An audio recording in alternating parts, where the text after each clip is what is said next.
Hello friends, मैं मनदीप स्वागत करती हूँ आप सभी का अपने यूट्यूब चैनल पे। फ्रेंड्स, आज की इस वीडियो में 40 साइज़ का कटोरी ब्लाउज़ का कटिंग और स्टिचिंग मैं आप लोगों के साथ शेयर करूँगी। तो इस वीडियो को देखकर आप 40 साइज़ का कटोरी ब्लाउज़ बहुत ही आसान तरीके से बना सकते हैं। तो देखिए, ये मैन फैब्रिक ही अस्तर का फैब्रिक है। सबसे पहले हम इसकी कटिंग पेपर पर करेंगे। पेपर के बंद भाग को मैंने अपनी तरफ रखा हुआ है और जितनी ब्लाउज़ की आप तैयार लेंथ रखना चाहते हैं उसमें आपको 1 इंच प्लस करके लेना है मार्जिन का। जैसे कि मैं यहाँ पर 14 इंच तैयार रख रही हूँ, तो मैंने यहाँ पर 15 इंच लंबाई ली है। यहाँ पर एक सीधी लाइन मैंने ड्रॉ कर ली है और यहाँ से हम लेंगे शोल्डर का मेज़रमेंट। शोल्डर लेने ही आपको, इसका जो गला है पीछे का वो 10 इंच है, उसके अकॉर्डिंग हमें शोल्डर लेने हैं यहाँ पर 5.5 इंच। आर्म होल्स लेने हैं 6.25 इंच। शोल्डर लिए हैं 5.5 इंच, आर्म होल्स लिए हैं 6.25 इंच। इस तरीके से आपको एक लाइन ड्रॉ करके इसे नीचे की तरफ मिला देना है। चेस्ट का चौथा भाग आप यहाँ पर लेंगे 10 इंच और 1.5 इंच एक्स्ट्रा मार्जिन का लेंगे। चेस्ट का फोर्थ पार्ट लिया है 10 इंच और 1.5 इंच एक्स्ट्रा मार्जिन का लिया है।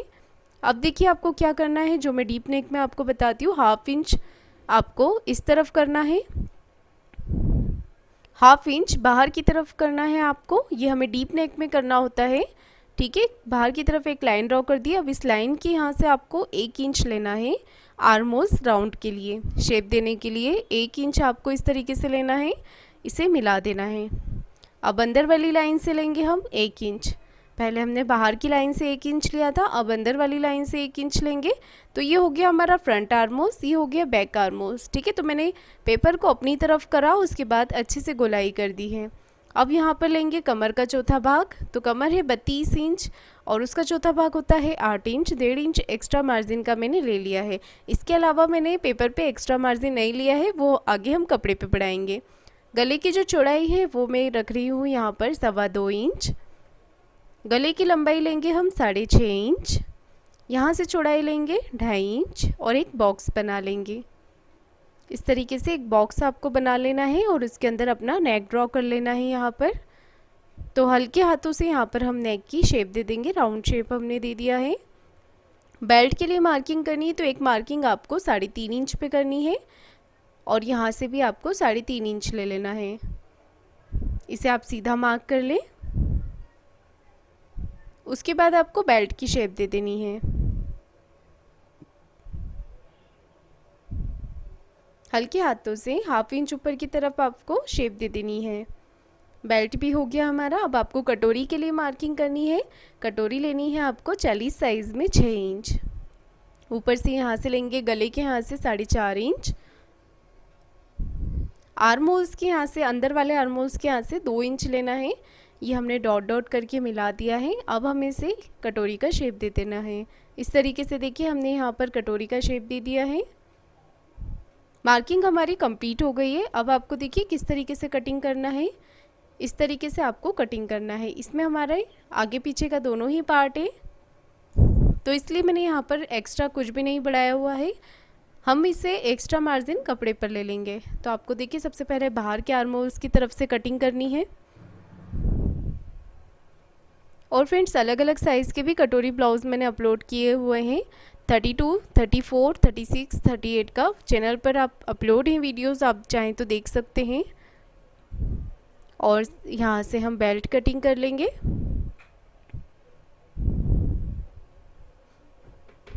आर्म होल्स कट कर लेना है हमें। नेक को कट कर लेंगे।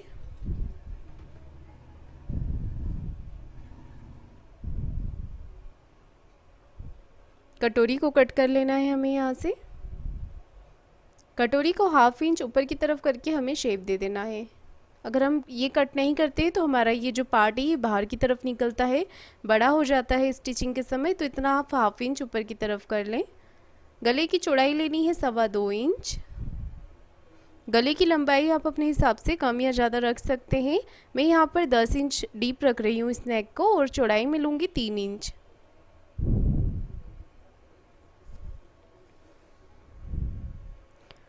इस तरीके से एक बॉक्स बना लेंगे। उसके बाद जो भी शेप आप यहाँ पर गले की देना चाहें वो दे सकते हैं।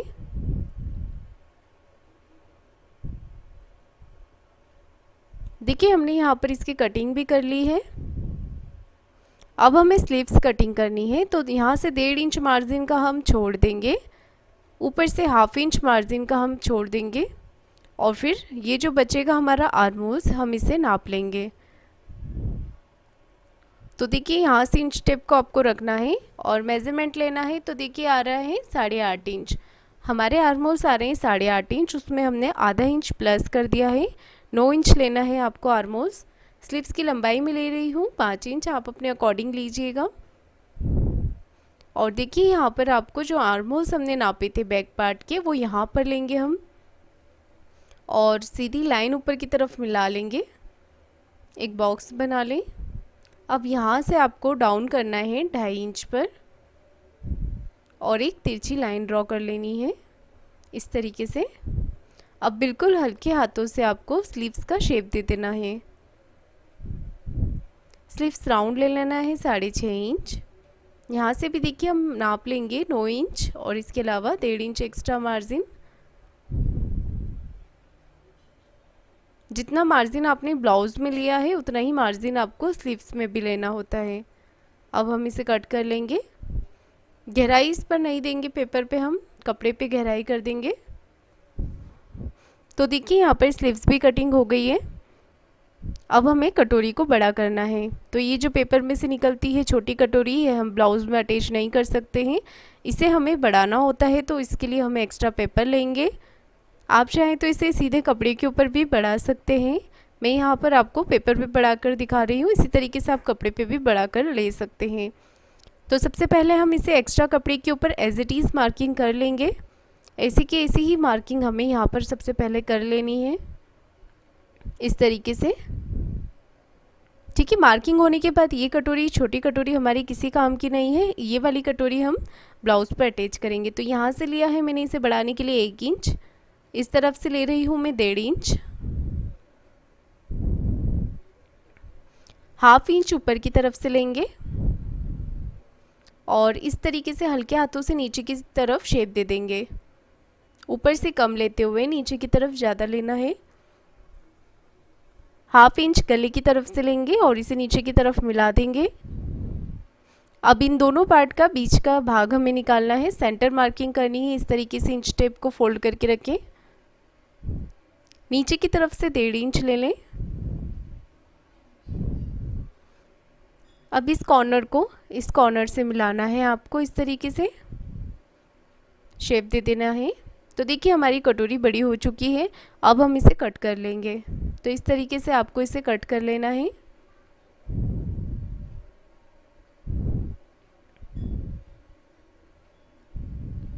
तो देखिए आप इस तरीके से इसे कटिंग कर लें।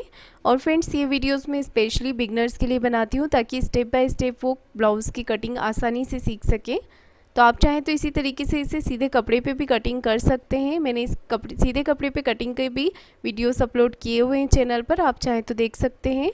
और देखिए यहाँ पर हमने कटिंग कंप्लीट कर ली है, पेपर कटिंग हमारी कंप्लीट हो गई है। अब हम अस्तर को लेंगे और इस तरीके से रखेंगे। बंद भाग मैंने अपनी तरफ रखा है और देखिए मैंने यहाँ पर सभी पार्ट्स जमा लिए हैं इस तरीके से। 1 मीटर फैब्रिक लिया था मैंने, कमर के यहाँ से 1 इंच बढ़ा लिया है, नीचे बेल्ट की तरफ से नीचे की तरफ से 1/2 इंच बढ़ाया हुआ है, साइड से बेल्ट के 1.5 इंच एक्स्ट्रा लिया है और देखिए इस तरफ से कटोरी वाले पार्ट की तरफ से 1/2 इंच एक्स्ट्रा लिया है।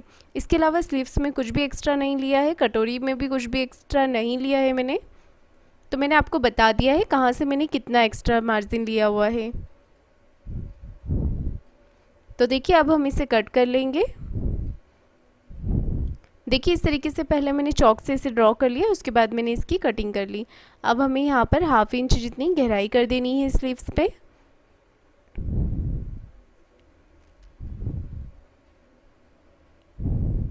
तो ये गहराई हमने कर दी है, साथ ही मार्किंग भी कर लेंगे ताकि स्लीव जोड़ते समय हमें ध्यान रहे कि ये हमें फ्रंट में ही लगाना है। अब हम इसे अपने मेन फैब्रिक पर कट कर लेंगे। देखिए यहाँ पर मेन फैब्रिक पर मैंने इस तरीके से रखा है, स्लीव्स में थोड़ा सा जॉइंट आ रहा है तो वो मैं लगा लूँगी, इतना कपड़ा हमारा बच गया है। तो इसी तरीके से आपको भी सेट करना होता है। पहले आप कपड़े को पूरा रख लें, उस पर सभी पार्ट जमा कर देख लें कि कहाँ से आपका कौन सा पार्ट निकल रहा है। हमने सभी पार्ट यहाँ पर कटिंग कर लिए हैं। देखिए आपका कटोरी के अलावा कोई भी पार्ट तिरछे में नहीं कट होना चाहिए, सिर्फ कटोरी ही आप तिरछे पार्ट में कटिंग करें। बाकी सारे ही पार्ट हमारे सीधे कपड़े पे कटिंग होने चाहिए। अब हम स्टिचिंग करेंगे तो सबसे पहले मैंने नेक को कट किया है और देखिए ये फैब्रिक का उल्टा पार्ट है और ये सीधा पार्ट है, तो हम इसे इस तरीके से मैन फैब्रिक पर अस्तर के फैब्रिक को लगाकर मैंने पिन लगा ली है। अच्छी तरीके से हम इसे हाथ से फिनिशिंग कर देंगे और चारों तरफ से सिलाई लगाकर इसे पैक कर लेंगे। सिलाई लगाते समय आप ध्यान दें कि कोई भी सल या क्रीज अंदर की तरफ ना रहे, हाथ से उसे फिनिशिंग करते जाएं और सिलाई लगा लें।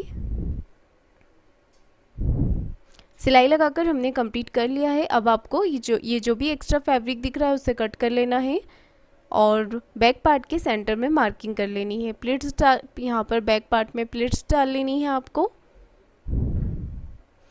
तो इस तरीके से यहाँ पर मैंने प्लिट्स डाल ली है। नीचे की तरफ हमें कमर पट्टी लगा लेनी है। 1.5 इंच चौड़ी मैंने यहाँ पर कमर पट्टी तैयार की थी। पट्टी को इस तरफ कर लें और सीधी सिलाई लगा लें। नीचे की तरफ आप चाहें तो तुरपाई भी कर सकते हैं और चाहें तो जिस तरीके से मैं फ़ोल्ड कर रही हूँ इस तरीके से फ़ोल्ड करके सिलाई भी लगा सकते हैं। देखिए हमने इसे रेडी कर लिया है। अब हमारा जो तीरे वाला पार्ट है उसे भी हम आमने सामने इस तरीके से रखेंगे और मैन फैब्रिक के साथ अस्तर के फैब्रिक को अच्छे से अटैच कर लेंगे। दूसरा वाला पार्ट भी इसी तरीके से कर लेना है आपको। और देखिए ये जो भी एक्स्ट्रा कपड़ा बाहर की तरफ निकल रहा है उसे फिनिशिंग के साथ कट कर लें। हमारे दोनों ही पार्ट रेडी हो गए हैं। अब कटोरी वाले पार्ट को भी दोनों ही पार्ट को आमने सामने इस तरीके से रखना है और सिलाई लगाकर इसे अच्छे से फिनिशिंग से अटैच कर लेना है। एक्स्ट्रा फैब्रिक कट कर लें और दूसरा वाला पार्ट भी इसी तरीके से रेडी करें। देखिए हमने यहाँ पर दोनों ही कटोरी रेडी कर ली है। अब आपको इसे इस तरीके से फोल्ड करना है। नाखून से एक क्रीज लगा लेनी है सेंटर में और यहाँ से आपको चौड़ाई में लेना है टक्स के लिए 1.25 इंच, लंबाई में लेना है 3.25 इंच। चौड़ाई में लिया है 1.25 इंच और लंबाई में लिया है 3.25 इंच। टक्स लगा लिया है और कटोरी के जो टक्स है उसे इस तरीके से फोल्ड कर लें। एक बार फिर बता रही हूँ मैं आपको, यहाँ से देखिए इस तरीके से मैंने मार्किंग की है और इस तरीके से टक्स लगा लिया है यहाँ पर। ठीक है, टक्स को इस तरीके से फोल्ड करने पर हमारी कटोरी चपटी नहीं दिखती है, उठी हुई लगती है। अब हम इसे अटैच करेंगे तो ऊपर नेक की तरफ से आप इसे अटैच कर लें। देखिए आपको इस तरीके से सिलाई लगा लेना है। आधा इंच का मार्जिन लेते हुए सिलाई लगानी है और कटोरी के ऊपर आपको डबल सिलाई लगा लेनी है। और ये सिल्क का फैब्रिक है तो देखिए फिनिशिंग के लिए आप एक सिलाई कॉर्नर पे भी लगा सकते हैं, इससे आपके ब्लाउज में धागे नहीं निकलेंगे।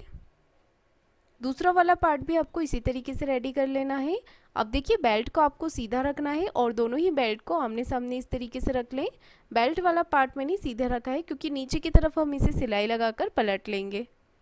ठीक है, इस तरीके से सिलाई लगा लें और इसे पलट लें तो अलग से आपको कमर पट्टी लगाने की ज़रूरत नहीं पड़ेगी। साइड से भी सिलाई लगाकर आप इसे कंप्लीट कर लें। एक्स्ट्रा कपड़े को कट कर लेना है और दूसरा वाला बेल्ट भी आपको इसी तरीके से रेडी कर लेना है। देखिए दोनों ही बेल्ट हमने रेडी कर लिए हैं। अब हम इसे अपने ब्लाउज पर अटैच करेंगे। तो नीचे से भी आपको आधा इंच का मार्जिन लेते हुए इसे अटैच करना है। डबल सिलाई लगा लेनी है और एक सिलाई फिर से आपको देखिए इस तरीके से कॉर्नर पर लगा लेनी है जिससे धागे नहीं निकलेंगे। देखिए हमने रेडी कर लिया है ये वाला पार्ट, दूसरा पार्ट भी इसी तरीके से कर लिया है। हाई की पट्टी यहाँ पर आपको तैयार करनी है। 2.5 इंच चौड़ी मैंने यहाँ पर पट्टी ली हुई है और इसे अस्तर के कपड़े के साथ अटैच कर लिया है। नीचे से इसे फोल्ड कर लें। नीचे से हमने अंदर की तरफ इसे इस तरीके से फोल्ड कर लिया है। साइड से भी एक फोल्ड करके सिलाई लगा लें। फिर फिनिशिंग के लिए ऊपर से फोल्ड कर लें इस तरीके से और एक सिलाई बारीक टाके से कॉर्नर की लगा लें। देखिए हमने यहाँ पर हाई की पट्टी लगा ली है इस तरीके से। एक्स्ट्रा पट्टी जो ऊपर की तरफ आ रही है उसे आपको कट कर लेना है और दूसरी तरफ आपको हुक की पट्टी लगा लेनी है। तो पट्टी थोड़ी बड़ी लेना है, नीचे से इस तरीके से फोल्ड कर लेना है। पट्टी को इस तरफ करके कॉर्नर की सिलाई लगा लें। एक्स्ट्रा पट्टी को कट कर लें, जितना हमें फोल्ड रखना है सिर्फ उतना ही रखें। अब इस तरफ फोल्ड करके सिलाई लगा लें। दोनों ही पट्टी को नीचे की तरफ से बराबर करके चेक कर लें, और अगर बड़ा छोटा हो रहा है तो ऊपर की तरफ से बराबर कर लें। स्लीव्स पे मैंने दोनों तरफ जॉइंट लगा लिया है। अब एक पैर का मार्जिन लेते हुए स्लीव्स को हम इस तरीके से अटैच कर लेंगे। एक्स्ट्रा कपड़े को कट कर दिया है और एक सिलाई अस्तर को इस तरफ करके लगा लेंगे। अब एक सिलाई ऊपर से लगा लेंगे फिनिशिंग की। साइड से सिलाई लगाकर कंप्लीट कर लेंगे। एक्स्ट्रा फैब्रिक को कट करके निकाल देंगे और दूसरा वाला पार्ट भी इसी तरीके से रेडी करें आप स्लीव्स का। दोनों पार्ट बराबर करके चेक कर लें, कहीं से कोई पार्ट बड़ा छोटा तो नहीं हो रहा है। सेंटर में कट लगा लें। अब हम यहाँ पर शोल्डर को जॉइंट कर लेंगे। तो देखिए आधा इंच का मार्जिन लेते हुए शोल्डर को जॉइंट करना है। मैं यहाँ पर 3 सिलाई लगाऊंगी। 2 सिलाई इस शोल्डर के ऊपर जो हमने अभी मार्जिन लेते हुए लगाई है और एक सिलाई कॉर्नर की लगाऊंगी। देखिए मैंने इस तरीके से शोल्डर जॉइंट किए हैं। अब यहाँ पर फुट चेंज कर लिया है, पाइपिंग लगानी है हमें। तो फ्रेंड्स इसके लिए मैंने एक वीडियो अलग से बनाया हुआ है कि आपको ये डोरी वाली पाइपिंग कैसे बनानी होती है और इसे कैसे लगाना होता है। तो उसकी लिंक मैं आप लोगों को डिस्क्रिप्शन में दे दूँगी, आप देख सकते हैं। तो इस तरीके से हमें फिनिशिंग के साथ यहाँ पर नेक पर ये पाइपिंग लगा लेनी है। डोरी वाली पाइपिंग से फिनिशिंग बहुत ही अच्छी आती है। तो इसे मैंने नेक पर लगा लिया है। मैंने अलग कलर यूज़ किया है, इसमें कॉन्ट्रास्ट कलर लिया है गोल्डन।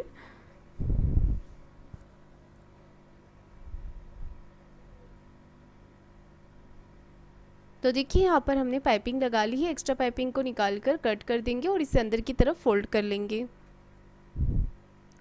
देखिए एक्स्ट्रा कपड़ा जो भी अंदर की तरफ हो उसे कट कर लेना है और छोटे छोटे से कट आपको पूरे ही नेक पर लगा लेने हैं। अब इसे अंदर की तरफ करके एक सिलाई ऊपर एक पैर के मार्जिन लेते हुए लगा लेनी है आपको।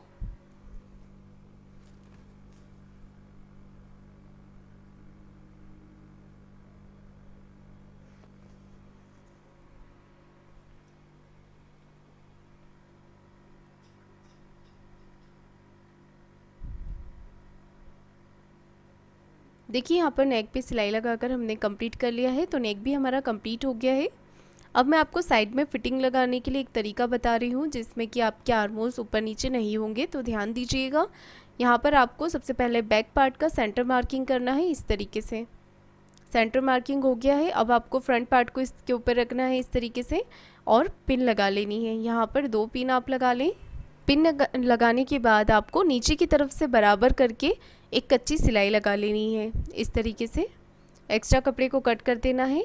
उसके बाद ये देखिए हमारे जो आर्महोल्स ऊपर नीचे हो रहे हैं इसे इस तरीके से शेप दे देना है। ज़्यादा नहीं करना है, सिर्फ हमें फ्रंट पार्ट के बराबर इसे कर लेना है और सिलाई लगाकर पैक कर लेना है। जो कच्ची सिलाई लगाई थी उसे खोल देना है और दूसरी तरफ भी इसी तरीके से कर लेना है। अब हम यहाँ पर शोल्डर जॉइंट करेंगे। सेंटर से हमें शोल्डर जॉइंट करना है। आधा इंच का मार्जिन लेते हुए स्लीव्स लगाएं। आगे पीछे स्लीव्स के पार्ट को खींचना बिल्कुल नहीं है, बराबर करके इसे स्लीव्स लगानी है आपको। स्लीव्स पे भी पक्की सिलाई आप यहाँ पर लगा लें। दोनों ही स्लीव्स हमने जॉइंट कर ली है। अब देखिए आपको स्लीव्स के जॉइंट से जॉइंट मिलाते हुए यहाँ पर एक सिलाई लगा लेनी है सीधी तरफ। ये गुम सिलाई होती है जो हमारे ब्लाउज़ के अंदर की तरफ चली जाती है।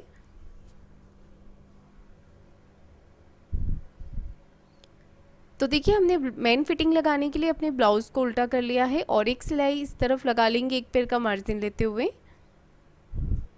अब हमें हाई की पट्टी को छोड़ते हुए मेजरमेंट लेना है चेस्ट और वेस्ट का 4th पार्ट। चेस्ट का 4th पार्ट है यहाँ पर 10 इंच, 40 चेस्ट है और कमर 32 है, उसका 4th पार्ट होगा यहाँ पर 8 इंच। स्लीव्स राउंड हमारा 13 इंच है, उसका हाफ लेंगे हम 6.5 इंच।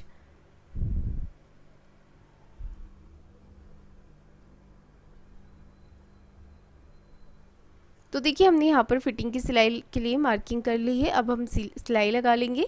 दूसरी तरफ भी आपको इसी तरीके से फिटिंग लगा लेनी है। तो देखिए फ्रेंड्स हमारा ब्लाउज़ कंप्लीट हो गया है।